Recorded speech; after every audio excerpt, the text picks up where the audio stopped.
2009, 2011 আৰু 2016 চনত ফাইনেলত উপনীত হৈও দ্বিতীয় স্থানতে নিজৰ অভিযান সামৰিবলগীয়া হৈছিল RCB দলটো। 2009 চনত যুৱ ক্ৰিকেটাৰ বিৰাট কোহলীয়ে নিচেই ওচৰৰ পৰা প্ৰত্যক্ষ কৰিছিল RCBৰ ফাইনেলৰ পৰাজয়। 2011 চনত আকৌ এবাৰ ফাইনেলত প্ৰৱেশ কৰাৰ পিছত বিৰাট কোহলীয়ে দূৰৰ পৰাই প্ৰত্যক্ষ কৰিবলৈ বাধ্য হৈছিল ফাইনেলত তেওঁলোকৰ প্ৰতিদ্বন্দ্বী দলে উদযাপন কৰা বিজয় উল্লাস।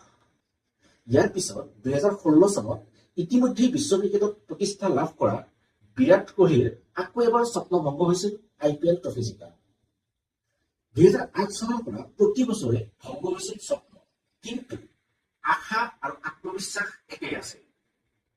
এই আশা আৰু আত্মবিশ্বাসৰ বলতে 2025 চনৰ 3 জুন তাৰিখৰ দিনটোতে 17 বছৰীয়া অপেক্ষাৰ অন্ত পেলাই কিং কোহলীয়ে IPLৰ যি ট্ৰফি, সেই ট্ৰফি জিকাৰ দল হিচাপে RCBৰ নামটো বিজয়ী লিষ্টত সন্নিৱিষ্ট কৰিবলৈ সক্ষম হয় আৰু ইয়াৰ লগে লগে সৃষ্টি হয় এক নতুন